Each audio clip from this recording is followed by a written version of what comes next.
શંકર સ્વામીએ કહ્યું છે, જીવ અને બ્રહ્મ એક ન હોય તો શ્રીકૃષ્ણ ભાજીનું પાન આરોગ્ય અને દુર્વાસાની તૃપ્તિ કેમ થાય?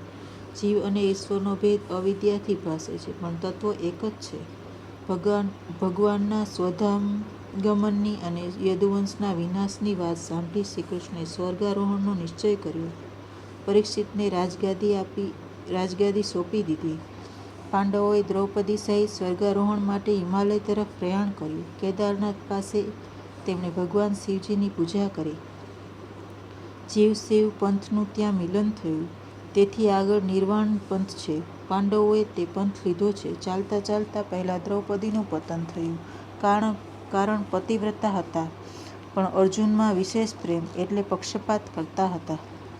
બીજું સહદેવનું પતન થયું. સહદેવને અભિમાન હતું, હું જ્ઞાની છું. ત્રીજું નકુળનું પતન થયું, તેને રૂપનું અભિમાન હતું. ચોથું અર્જુનનું પતન થયું, કારણ કે તેને પરાક્રમનું અભિમાન હતું. પાંચમું ભીમનું પતન થાય છે. ભીમ પૂછે છે, મોટાભાઈ, મેં કાંઈ પાપ કર્યું નથી, મારું કેમ પતન થયું? યુધિષ્ઠિર કહે, તું બહુ ખાતો એટલે તારું પતન થયું છે. ખાવ ત્યારે આંખ ઉઘાડી રાખો, પરંતુ બ્રાહ્મણોને તેમજ દેવને જમાડતી વખતે આંખ બંધ રાખજો. એકલા ધર્મરાજા આગળ ગયા છે. ધર્મરાજાની પરીક્ષા કરવા એક સ્વરૂપે યમરાજા કૂતરું બન્યા અને બીજા સ્વરૂપે તેઓ યુધિષ્ઠિર પાસે આવ્યા. યુધિષ્ઠિરને કહ્યું, તમને હું સ્વર્ગમાં લઈ જાઉં, પરંતુ તમારી પાછળ પાછળ જે કૂતરું આવે છે તેને સ્વર્ગમાં પ્રવેશ નહીં મળે. યુધિષ્ઠિર કહે છે, મારી પાછળ પાછળ આવ્યો તેને હવે હું કેમ છોડું? કૂતરાને છોડી મારે સ્વર્ગમાં આવવું નથી. 7 પગલાં સાથે ચાલે તેને સંત પોતાનું માને છે. ધર્મરાજા સદેહે સ્વર્ગમાં ગયા છે. તુકારામ સૌને રામ રામ કરી સદેહે સ્વર્ગમાં ગયા છે. આમહી જાતો આમચા ગાવા, આમચા રામ રામ ધ્યાવા. આ પ્રમાણે બોલતા બોલતા સ્વર્ગમાં ગયા છે. મીરાબાઈ સદેહે દ્વારકાધીશમાં સમાઈ ગયા છે, લીન થયા છે. મીરાબાઈને મેવાડમાં દુઃખ પડ્યું, તેથી તેણે મેવાડને છોડ્યું. તેના ગયા પછી મેવાડ બહુ દુઃખી થયું. યવનોનું આક્રમણ થયું. રાણાએ વિચાર્યું, મીરા ફરીથી પધારે તો દેશ સુખી થાય. રાણાએ બ્રાહ્મણોને ભક્તોને મીરાને બોલાવવા મોકલ્યા. મીરાબાઈએ કહ્યું, હું આવતીકાલે દ્વારકાનાથને પૂછીશ, તેઓ આજ્ઞા આપશે તો તમારી પાસે આવીશ. બીજા દિવસે મીરાબાઈએ દિવ્ય શૃંગાર કર્યો. આજે મારે મારા ગિરધર ગોપાળને મળવું છે, મારા પ્રાણ પ્રિયતમ શ્રીકૃષ્ણને મળવું છે. મીરાબાઈ આતુર થયા, આ સંસારમાં મારે હવે રહેવું નથી, નાથ કૃપા કરો. મીરાબાઈ કીર્તન કરતા નાચે છે. આજે તેમનું છેલ્લું કીર્તન છે. દ્વારકાનાથે મીરાબાઈને ઉઠાવીને છાતી સરસી ચાપી છે. મીરાબાઈ સદેહ દ્વારકાધીશમાં લીન થયા છે. કૃષ્ણ ભક્તિથી શરીર એવું દિવ્ય બનેલું કે અશરીરે શ્રી કૃષ્ણમાં લીન થયા છે. આત્મા પરમાત્માનું મિલન થાય ત્યારે શું આત્મા પરમાત્માનું મિલન થાય તેમાં શું નવાય? પરંતુ કૃષ્ણ પ્રેમને લીધે જડ શરીર પણ ચેતન બને છે અને તે ચેતનમાં લીન થાય છે. દિવ્ય પુરુષો શરીર સાથે પરમાત્માને મળે છે. આત્મા પરમાત્મામાં મળે તેમ આશ્ચર્ય નથી. પણ મીરાબાઈ શરીર સાથે ભગવત રૂપમાં લીન થયા છે. પ્રયાણમાં અને મરણમાં ફેર છે. છેક છેલ્લા શ્વાસ સુધી નિત્ય કર્મ થાય તેનું પ્રયાણ. મલિન અવસ્થામાં હાય હાય કરતા શરીર છોડે તેનું મરણ થયું એમ કહેવાય. પાંડવો પ્રભુના ધામમાં ગયા છે. પાંડવોનું મરણ સુધર્યું, કારણ કે તેઓનું જીવન શુદ્ધ હતું. પાંડવોએ જીવનમાં ધર્મ છોડ્યો નથી. ધન કરતાં ધર્મ શ્રેષ્ઠ છે. ધન આ લોકમાં થોડું સુખ આપે છે, કોઈક વાર ધન દુઃખ પણ આપે છે. ત્યારે ધર્મ આ જીવન સુધારે છે અને પરલોકને પણ સુધારે છે. ધર્મ મર્યા પછી સાથે આવે છે. પછી પરીક્ષિત રાજા રાજ્ય કરવા લાગ્યા છે. પરીક્ષિતે ધર્મથી પ્રજાનું પાલન કર્યું છે. 3 અશ્વમેઘ યજ્ઞ કર્યા છે. યજ્ઞમાં ઘોડો છોડાવવામાં આવે છે. વાસના એ જ ઘોડો છે. વાસના કોઈ ઠેકાણે ન બંધાય. આત્મ સ્વરૂપમાં મળે તો બંધાય. કોઈ વિષયમાં વાસના ન બંધાય તેની કાળજી રાખવાની છે. પરીક્ષિતે 3 યજ્ઞો કર્યા. ઇન્દ્રિય, શરીર, મનોગત વાસનાનો નાશ થાય એ 3 યજ્ઞો છે. ચોથો યજ્ઞ બાકી છે. બુદ્ધિગત વાસના તો સુખદેવજી જેવા બ્રહ્મનિષ્ઠ ગુરુ કૃપા કરે તો જ તેનો નાશ થઈ શકે. એટલે ચોથો યજ્ઞ બાકી છે. તો શુદ્ધ આચાર હોય તો શુદ્ધ વિચાર થઈ શકે છે. જળ શુદ્ધિ અણશુદ્ધિ રાખવી જોઈએ. આ મર્યાદાઓનું પાલન કરવાથી સિદ્ધિ મળી શકે છે. આચાર શુદ્ધ રાખો. સ્વેચ્છાચારીનું પતન થાય છે. પરીક્ષિતના આચાર અતિ શુદ્ધ હતા, એટલે કે ધર્મશાસ્ત્રની મર્યાદા અનુસાર હતા. તેથી કળી પુરુષ તેમાં પ્રવેશ કરી શકતો નથી. કળીએ વિચાર્યું, પરીક્ષિત કંઈક પણ પાપ કરે તો તેમાં પ્રવેશ કરીશ. રાજાના મનમાં પહેલો પ્રવેશ કરું તો પ્રજામાં પ્રવેશ મળી શકે. સમાજને સુધારવું અશક્ય જેવું બન્યું છે, પરંતુ વ્યક્તિગત જીવન સુધરી શકે છે. આચાર વિચાર જેના શુદ્ધ હોય તેના ઘરમાં કળી આવી શકશે નહીં. જેના ઘરમાં નિત્ય કૃષ્ણ કીર્તન, કૃષ્ણ સેવા થતા હોય તેના ઘરમાં કળી આવી શકતો નથી. આજ પણ કેટલાક વૈષ્ણવોના ઘર એવા છે કે જ્યાં કળી પ્રવેશ કરી શક્યો નથી. શાસ્ત્રની રચના મનુષ્યનું કલ્યાણ કરવા માટે છે. આચાર ધર્મ જે છોડે છે તેને વિચાર શુદ્ધ રહેતા નથી. ધર્મ એ પિતા છે, ધર્મ એ મા છે. પત્નીની પસંદગી હોય, માની પસંદગી હોય નહીં. ધર્મ બદલી ન શકાય. વર્ણાશ્રમ ધર્મનું પાલન કરવાથી આચાર શુદ્ધ બને છે. ગાયની સેવા ખૂબ કરવી. ગાય ખાય છે ઘાસ અને આપે છે દૂધ. જો ભગવાને સંપત્તિ આપી હોય તો ગાય રાખજો. આજકાલ પૈસા મળે એટલે લોકો કૂતરા પાળે છે. કૂતરાનો અનાદર ન કરવો, પણ મર્યાદા મૂકી તેની સાથે વધારે પ્રેમ પણ ન કરવો. કૂતરા આંગણે આવે તો તેને રોટલો નાખવો એ ધર્મ છે. કેટલાક કૂતરાને મોટરમાં લઈને ફરવા નીકળે છે. આપણાથી બીજું કાંઈ કહેવાય નહીં, પણ આ બીજા જન્મમાં કૂતરા થવાની તૈયારી છે. જીવ માત્રમાં પરમાત્મા છે, પણ દરેકનું શરીર જુદું છે, કર્મ જુદું છે. તેથી દરેકનું પાણી પીવું કે દરેક સાથે ભોજન લેવું ઇષ્ટ નથી. એકાદશીએ અન્ન ન ખવાય. એકાદશીના દિવસે ઉપવાસ કરવો એ ધર્મ છે, પણ આપણા શાસ્ત્રો કહે છે તે પ્રમાણે આપણે માનતા નથી. ડાક્ટર કહે ટાઇફોઇડ થયો છે, 21 દિવસ અનાજ નહીં લેવાય. ડાક્ટર કહે ત્યારે તેનું માનીને ઉપવાસ કરીએ છીએ. પાપીના મનમાં કળી આવે તેમ જે શાસ્ત્રની મર્યાદા તોડે તેના ઘરમાં કળી આવે. આચાર વિચાર શુદ્ધ હોય તો કળી તમારામાં પ્રવેશી શકે નહીં.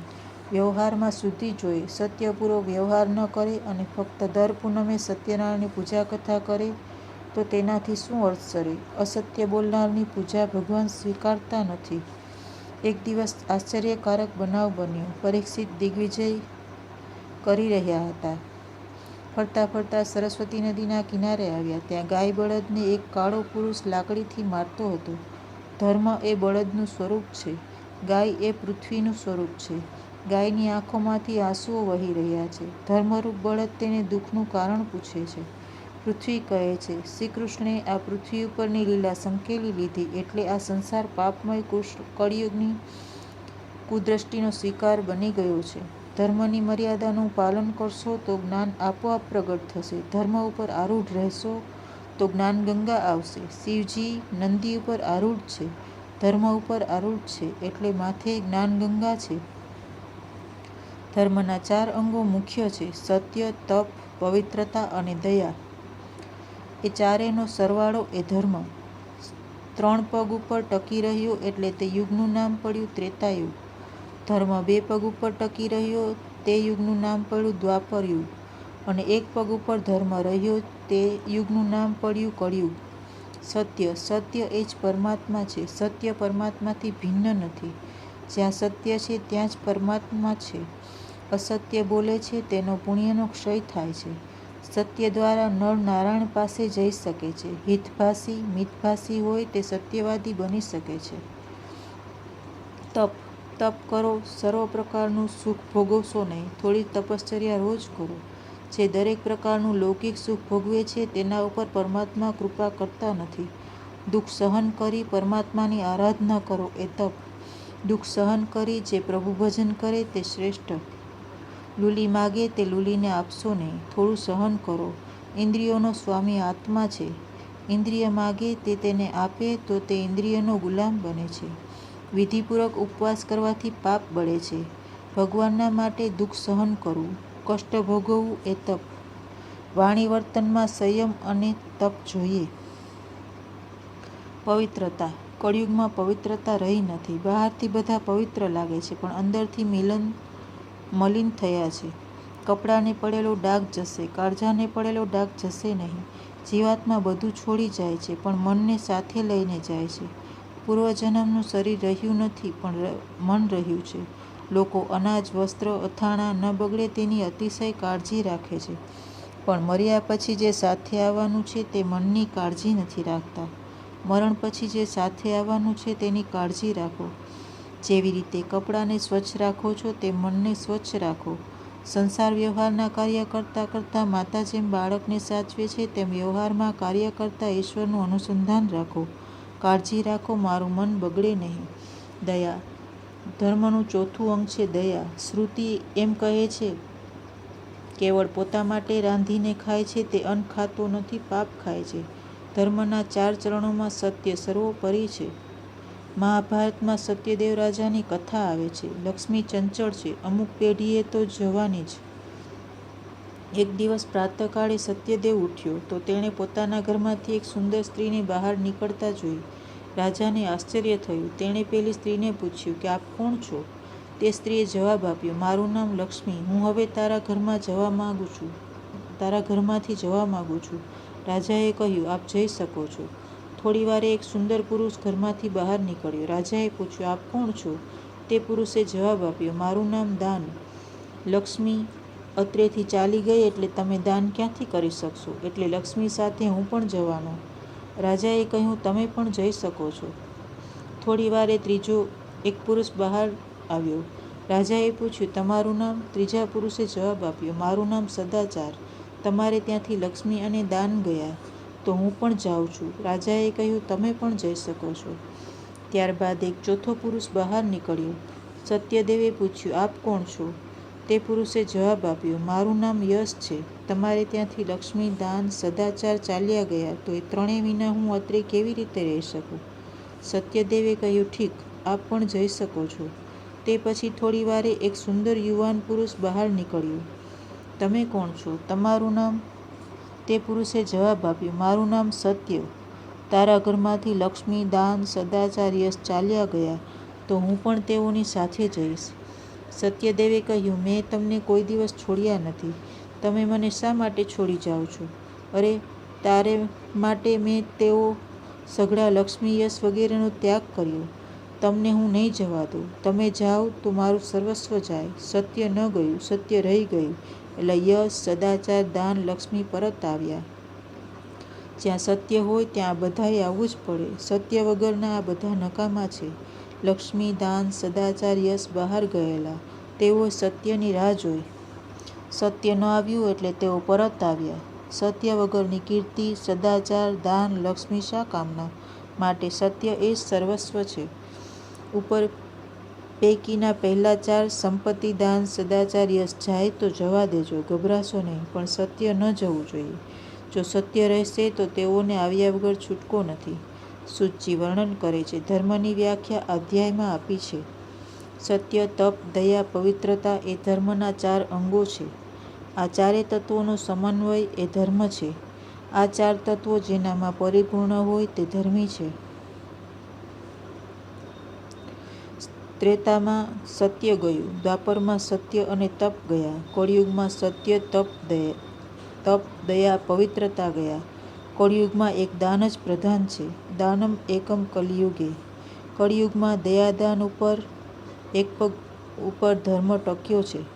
પરીક્ષિતે એક પગ ઉપર ઊભેલા બળદને જોયો. તેણે જોયું તો એક શૂદ્ર હાથમાં લાકડી લઈ તે બળદને મારતો હતો. તે બળદ એક જ પગ ઉપર ઊભો હોવાથી દુઃખી હતો. રાજાએ પૂછ્યું, તારા 3 ચરણ કોણે કાપ્યા છે?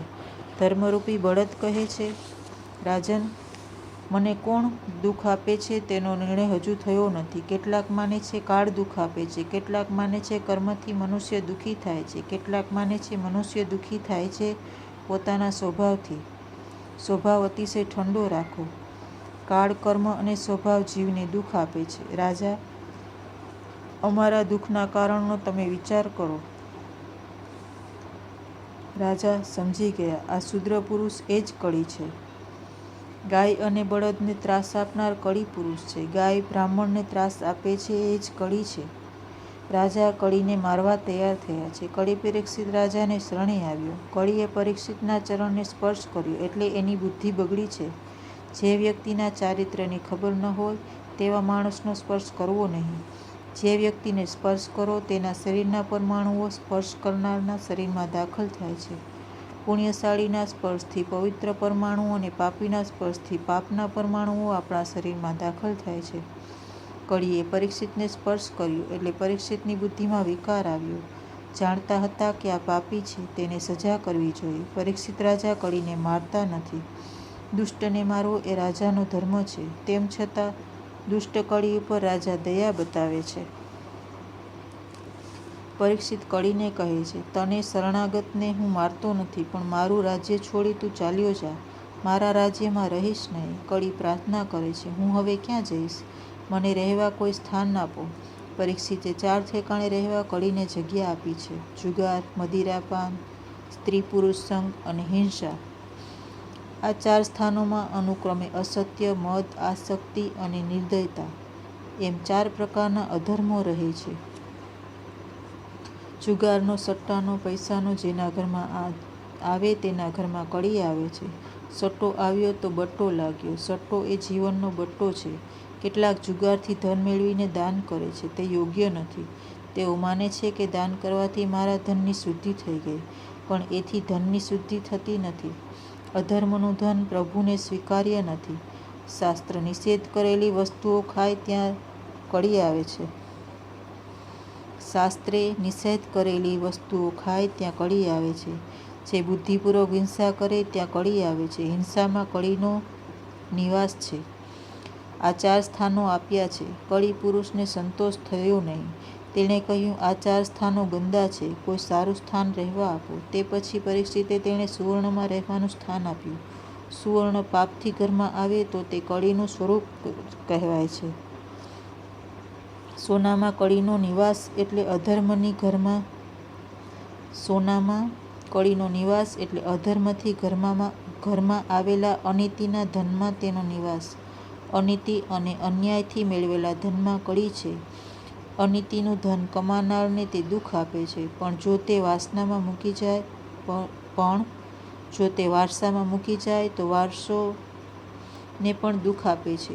જૂઠ, મદ, કાળ, વેર અને રજોગુણ આ 5 જ્યાં ન હોય ત્યાં આજે પણ સતયુગ છે. જેના ઘરમાં નિત્ય પ્રભુની સેવા સ્મરણ થાય છે, જેના ઘરમાં આચાર વિચાર પાળવામાં આવે છે, તેના ઘરમાં કળીનો પ્રવેશ થતો નથી. બળદના 3 પગો કાપેલા તે પરીક્ષિતે જોડી આપ્યા છે. ધર્મનું સ્થાપન કર્યું છે.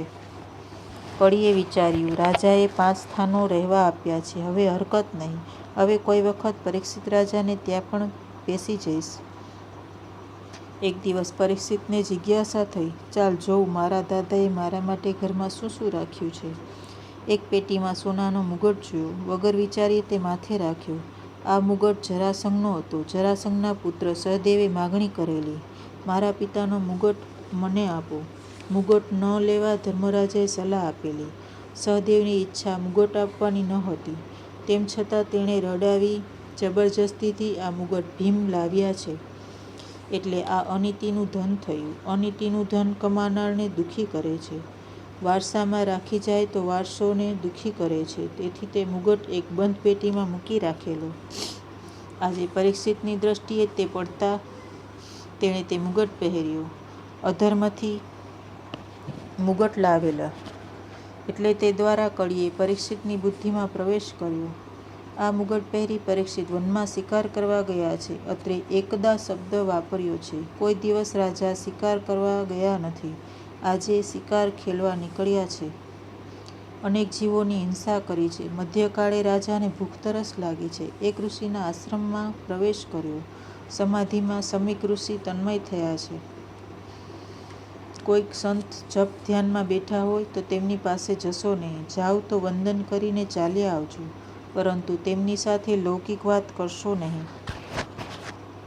સંત પ્રભુ પાસે એક થવાની ઈચ્છા રાખે છે. લૌકિક વાત તેના ભજનમાં વિક્ષેપ કરે છે. પરીક્ષિતે વિચાર્યું, આ દેશનો હું રાજા છું. આ ઋષિ મારું સ્વાગત કેમ કરતા નથી? સ્વાગત ન કરવા માટે ઋષિ ઢોંગ કરે છે. બુદ્ધિમાં કળી બેઠેલો એટલે બુદ્ધિ બગડી છે. સમીક ઋષિની સેવા કરવાને બદલે રાજા તેની પાસે સેવા માગે છે. તેણે દુર્બુદ્ધિ સૂઝી. મરેલો સર્પ સમીક ઋષિના ગળામાં પહેરાવ્યો. બ્રાહ્મણનું અપમાન કર્યું. બીજાનું અપમાન કરનાર પોતે પોતાની જાતનું અપમાન કરે છે. બીજાને છેતરનારો પોતે પોતાની જાતને છેતરે છે. કારણ આત્મા સર્વમાં એક છે. રાજાએ સમીક ઋષિના ગળામાં સાપ રાખ્યો નથી, પણ પોતાના ગળામાં જીવતો સાપ રાખ્યો છે. સર્પ કાળનું સ્વરૂપ છે. સમીક ઋષિ એટલે સર્વ ઇન્દ્રિયો વૃત્તિઓને અંતર્મુખ રાખી ઈશ્વરમાં સ્થિર થયેલા જ્ઞાની જીવ. એના ગળામાં મરી ગયેલો સાપ આવે એટલે કે એનો કાળ મરે. જીતેન્દ્રિય યોગીઓનો કાળ મરે છે એટલે કે તેમને કાળ અસર કરી શકે નહીં. રાજા એટલે રજોગુણમાં ફસાયેલો છે તેવો જીવ, તેવો વિલાસી જીવ, જેના જીવનમાં ભોગ પ્રધાન છે તેવો જીવ. તેવાના ગળામાં કાળ જીવે છે એટલે કે જીવતો સર્પ તેના ગળામાં આવે છે. સમીક ઋષિના પુત્ર શૃંગીને આ વાતની ખબર પડી. તેમને થયું, આ દુષ્ટ રાજાઓ બ્રાહ્મણનું અપમાન કરે છે. એ શું સમજે છે? હજુ જગતમાંથી બ્રહ્મતેજ ગયું નથી. હું રાજાને શાપ આપીશ. શૃંગીએ શ્રાપ આપ્યો. રાજાએ મારા પિતાના ગળામાં મરેલો સાપ નાખ્યો, પરંતુ આજથી 7મે દિવસે તેના ગળામાં જીવતો સાપ જશે. તેને તક્ષક નાગ કરડશે. પરીક્ષિતે મુગટ માથેથી ઉતાર્યો. તેમને પોતાની ભૂલ સમજાઈ.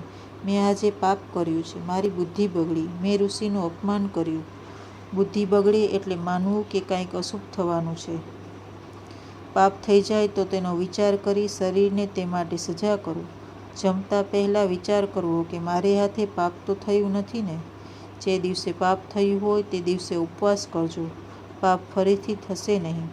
ધન્ય છે પરીક્ષિત રાજાને કે જીવનમાં એક જ વાર પાપ કર્યું છે, પણ પાપ કર્યા પછી પાણી પણ પીધું નથી.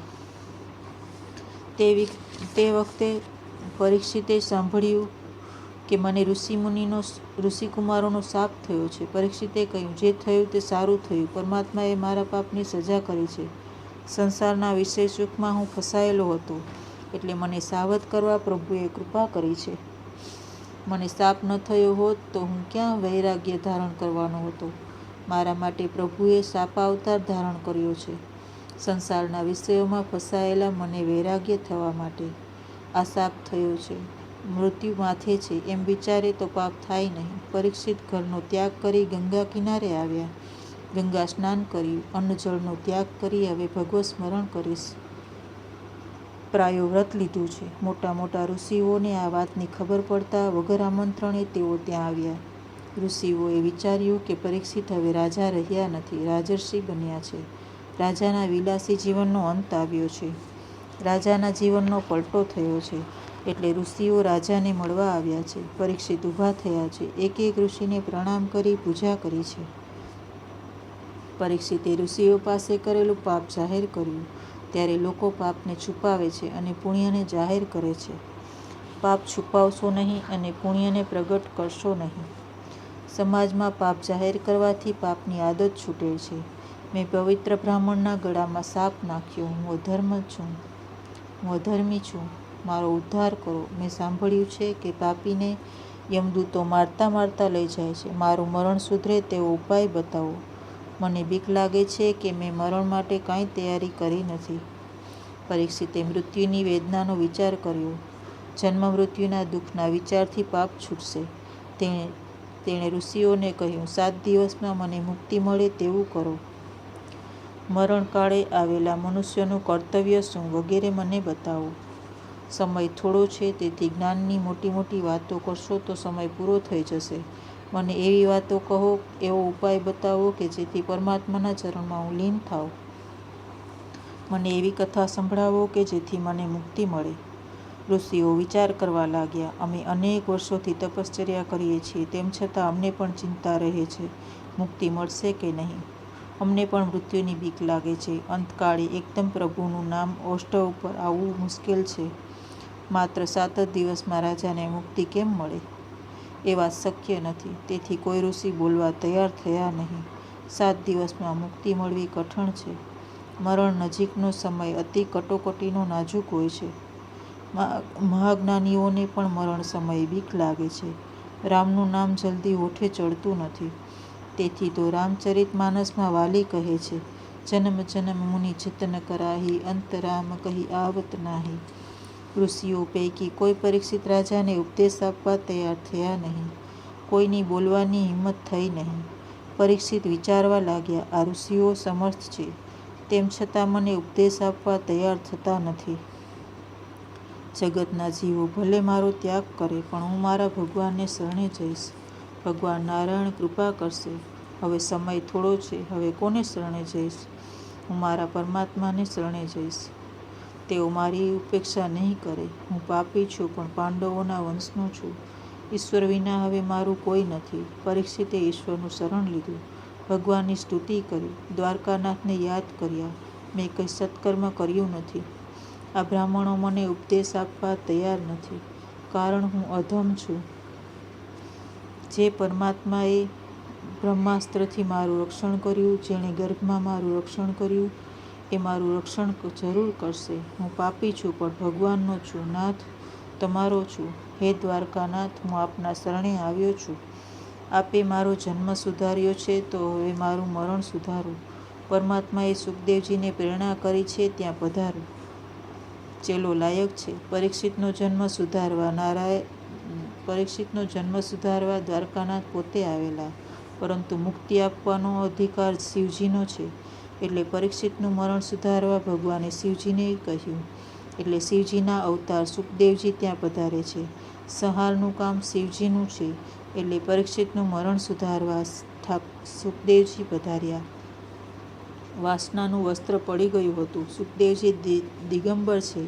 16 વર્ષની અવસ્થા છે. અવધૂતનો વેશ છે. કેડ ઉપર કંદોરો નહીં તો લંગોટી ક્યાંથી હોય? ઘૂંટણ સુધી લાંબા હાથ છે. વિશાળ વક્ષસ્થળ છે. દ્રષ્ટિ નાસિકાના અગ્રભાગ ઉપર સ્થિર છે. મોટા મોઢા ઉપર વાળની લટો વિખરાયેલી છે. વર્ણ કૃષ્ણ જેવો શ્યામ છે. અતિ તેજસ્વી છે. સુખદેવજી પાછળ બાળકો ધૂળ ઉડાડે છે. નાગોબાઓ જાય, પરંતુ સુખદેવજીને તેનું ભાન નથી. વૃત્તિ બ્રહ્માકાર છે. બ્રહ્મચિંતન કરતા દેહનું ભાન ભૂલ્યા છે. પરમાત્માના ધ્યાનમાં છે. દેહ ભાન ભૂલે છે. તેના શરીરની કાળજી પરમાત્મા પોતે રાખે છે. આને દેહની જરૂર નથી, પણ મારે એના દેહની જરૂર છે. ચારે તરફ પ્રકાશ ફેલાયો. સૂર્યનારાયણ તો ધરતી ઉપર ઉતરી આવ્યા નથી ને? મુનિઓ જાણી ગયા કે આ તો શંકરજીનો અવતાર શ્રી સુખદેવજી પધાર્યા છે. તે વખતે સભામાં સુખદેવજી પધારે છે. વ્યાસજી પણ તે સભામાં હતા. તે પણ ઊભા થઈ વંદન કરે છે. સુખદેવજીનું નામ લેતા વ્યાસજી પણ ભાન ભૂલ્યા છે. સુખદેવજીના વિશેષણો જુઓ. નિજલાભ તૃષ્ટો, અવધૂત વેશ વગેરે. વ્યાસજી વિચારે છે, ભાગવતનું રહસ્ય સુખદેવજી જાણે છે તેવું હું જાણતો નથી. કેવો નિર્વિકાર છે. મારો દીકરો કથા કરશે અને હું સાંભળીશ. સુવર્ણના સિંહાસન ઉપર સુખદેવજી બિરાજ્યા છે. રાજાનું કલ્યાણ કરવા પધાર્યા છે. પરીક્ષિતે આંખો ઉઘાડી. મારો ઉદ્ધાર કરવા પ્રભુએ આમને મોકલ્યા છે, નહીંતર મારા જેવા વિલાસીને ત્યાં, પાપીને ત્યાં તેઓ આવે નહીં. પરીક્ષિતે સુખદેવજીના ચરણમાં સાષ્ટાંગ પ્રણામ કર્યા છે. પરીક્ષિતે પોતાનું પાપ તેની પાસે જાહેર કર્યું. હું અધમ છું, મારો ઉદ્ધાર કરો. જેનું મરણ નજીક આવેલું છે તેણે શું કરવું જોઈએ? એ પણ બતાવો કે મનુષ્ય માત્રનું કર્તવ્ય શું? તેણે કોનું શ્રવણ, કોનું જપ, કોનું સ્મરણ અને કોનું ભજન કરવું જોઈએ? ગુરુદેવ સુખદેવજીનું હૃદય પીગળી ગયું. ચેલો લાયક છે. અધિકારી શિષ્ય મળે તો ગુરુને થાય કે હું મારું સર્વસ્વ તેને આપી દઉં. ગુરુ બ્રહ્મનિષ્ઠ હોય, નિષ્કામ હોય અને શિષ્ય પ્રભુ દર્શન માટે આતુર હોય તો 7 દિવસો 7 મિનિટમાં પ્રભુના દર્શન કરાવે છે. બાકી ગુરુ લોભી હોય અને ચેલો લૌકિક સુખની લાલચથી આવ્યો હોય તો બંને નરકમાં પડે છે. લોભી ગુરુ और लालची चेला दोनों का नरक में ठेलम ठेला. સુખદેવજી કહે છે, રાજા તું શું કરવા ગભરાય છે? 7 દિવસ હજુ બાકી છે. હું તારી પાસે કાંઈ લેવા આવ્યો નથી, તને આપવા આવ્યો છું. રાજા હું નિરપેક્ષ છું. મને જે આનંદ મળ્યો છે, મને જે પરમાત્માના દર્શન થયા છે, તેના દર્શન તને કરાવવા હું આવ્યો છું. મને જે મળ્યું છે તે તને આપવા આવ્યો છું. રાજા: મારા પિતાજી તો ભૂખ લાગે ત્યારે દિવસમાં એક વખત બોર ખાતા, પણ આ ભજનાનંદમાં, કૃષ્ણકથામાં મને એવો આનંદ આવે છે કે મને બોર પણ યાદ આવતા નથી. મારા પિતાજી વસ્ત્ર પહેરતા. પ્રભુ ચિંતનમાં મારું વસ્ત્ર ક્યાં પડી ગયું તેની પણ મને ખબર નથી. 7 દિવસમાં તને શ્રીકૃષ્ણના દર્શન કરાવીશ. રાજા: હું બાદરાયણી છું. કૃષ્ણ આનંદમાં મસ્ત થયા પછી બોર પણ ખાવાનું ક્યાં રહ્યું? ભગવાન: બાદરાયણી સુખદેવજીનું 16 વૈરાગ્ય શબ્દથી વ્યક્ત થાય છે. બાદરાયણી ને બદલે સુખ શબ્દ લખ્યો હોત તો ન ચાલત? ભાગવતમાં એક પણ શબ્દ વ્યર્થ નથી લખ્યો. સુખદેવજીનો વૈરાગ્ય બતાવવા આ શબ્દ વપરાયો છે. સુખદેવજીનો વૈરાગ્ય બતાવવા આ શબ્દ વાપર્યો છે. સુખદેવ બાદરાયણ વ્યાસના પુત્ર છે. વ્યાસજીનું તપ કેવું હતું? વૈરાગ્ય કેવો હતો? વ્યાસજી આખો દિવસ જપ તપ કરતા અને દિવસમાં ભૂખ લાગે ત્યારે ફક્ત એક વખત બોર જ ખાતા હતા. બોર ઉપર જ કેવળ રહેતા, એટલે બોર ઉપરથી એનું નામ પડ્યું બાદરાયણ. તેવા બાદરાયણના આ પુત્ર છે. જેનામાં પુષ્કળ જ્ઞાન, વૈરાગ્ય હોય તે જ બીજાને સુધારી શકે. સુખદેવજીમાં તે બંને પૂર્ણ હતા.